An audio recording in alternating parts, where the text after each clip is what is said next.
getting back on the road after spending, what time did I get in? Almost 8 o'clock, and it's now 2:30. So, like 6 hours at work at my business in Connecticut. And at my business, I have people that are not doing what is required of them, and I'm having a problem with holding them accountable because of the guilt issue that I discussed previously, and my inability to express myself when I fear people's reactions. This is a long-standing, deep-seated problem that I realize that I have. And today was actually pretty good in comparison to some other days I've had in terms of getting things back on track and parts shipping out the door. Last week we had an issue where the die cutting pads that we use to finish our parts, they are like the backer to these knives that we use to cut out our parts. Foundational to the business. We ran out. We've started increasing our usage from like 6 pads a month to 24 pads a month. Why is that? And why the hell is it my fucking problem to figure it out? I pay other people to do that, and they're not doing it. And it's on me to follow through and make sure that this stuff happens. And I have a hard time doing that. Do I like that? No. And I certainly don't want to make these tough changes. I have made a lot of large changes in recent past in terms of terminating employment or subcontractors that could not get on board with the program. And it's the joke is I was married to a cop, but I've had more interactions with the police since owning this business than I had when I was married to a cop.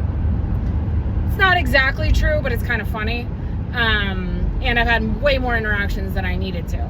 Some of which were funny. Like the time that I came in on Christmas Eve and my production manager called out that day. So I came in a rush and didn't turn off the alarm right away. And the alarm company was called, and I didn't remember my PIN when they called me. So I had to just let the police come. And it happened to be the same police officer that I had seen, like, I don't know, in a few weeks prior, because I had fired an employee and had to call the cops on them. And the guy came in, and then he went and got the keys that the guy didn't give back to me when I fired him. He had to go get the keys from this guy. So he's already aware of my employee issues. And then he comes in to deal with an alarm on Christmas Eve morning. And I'm sure of all the things that the cops have to deal with, that this was not one that he was regretting per se, but also don't want to take him away from way more important work than Alethea forgetting her PIN. But I am avoiding the issue of me changing and being more assertive and holding people accountable. One of the things I discussed with AI, which it has become foundational in my growth and learning is that I call her Molly. Molly asked me to come up with a list of all of the tasks that I expect from my production manager. And funny thing, of course, I have already done this. This had been done a few weeks ago, maybe a month ago, and I had presented it to him and said, these are the expectations. Well, a few weeks later now, I went through that list and put stars next to all the tasks where I am picking up slack. It was most of them. At some point or another, I am reiterating, it is still not happening. Things that are like morning check-in. Give me a call when I'm not in the office. By 8:30, I think that's fair. And then let me know where we're at the end of the day. Give me a call. Shoot me a long text if you're going to do it in a text. But either way, update me. And that our day ends at 3:30. However, we should be doing overtime, but my production manager doesn't want to do overtime. So nobody does overtime. Nobody's asked to do overtime unless I go in and ask and push it. And we're behind. Whose responsibility is it for us to get caught up? It's mine to provide support and to coach and to ensure that all materials are there to not hold up production. If the issue is with me, then I am happy to correct it. However, I do not want to be asked or blamed for issues that are your responsibility, which is what happened yesterday. We also shipped out a shipment to one of my biggest customers that did not have paperwork on Monday. I had made the paperwork on Thursday and given it to my production manager, and he sent it out without paperwork, which costs me 10 to 15 minutes of pulling out all of that documentation out of my systems to send to the customer in an email that I had already done. I have a few pet peeves. Some of them are funny. One of them, fax machines. Done. We're so done with fax machines. Stop putting it on your business card. Slight rant here, right? Just don't ask me for a fax. I'm not going to do it. I don't know. Faxes are stupid. We've wasted so much paper over the years where we weren't getting POs or quotes that way anymore. Oh, God forbid somebody's going to send us one. No, they're not.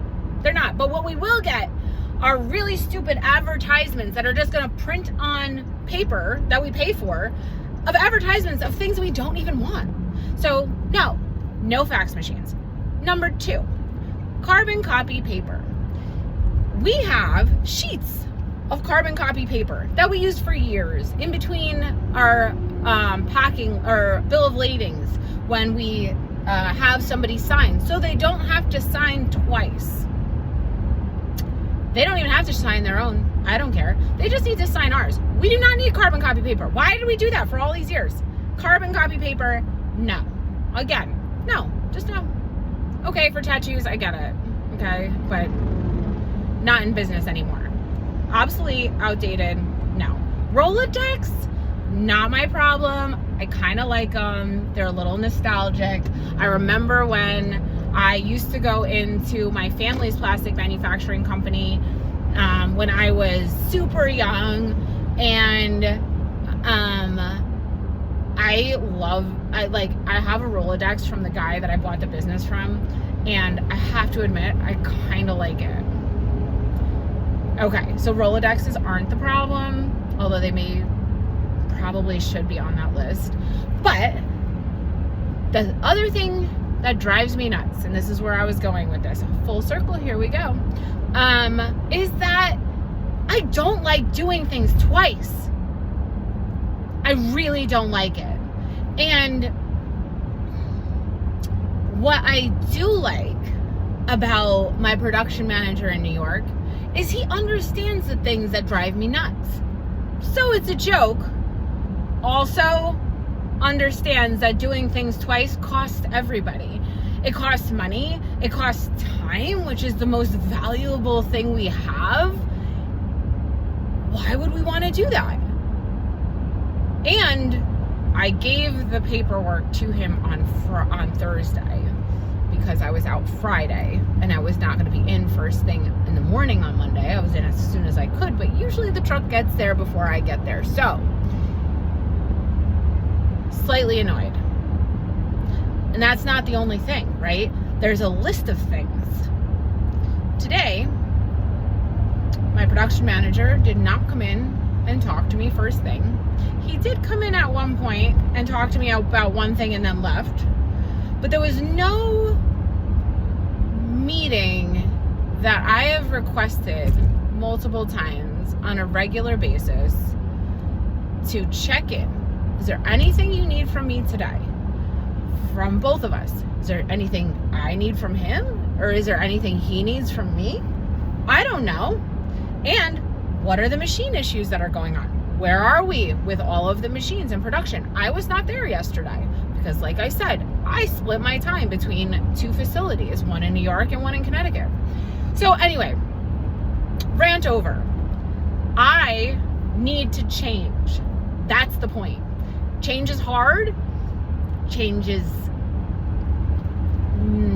painful because I'm going to need to work different muscles, and as much as I like working out, like, this is not the way I like to do it.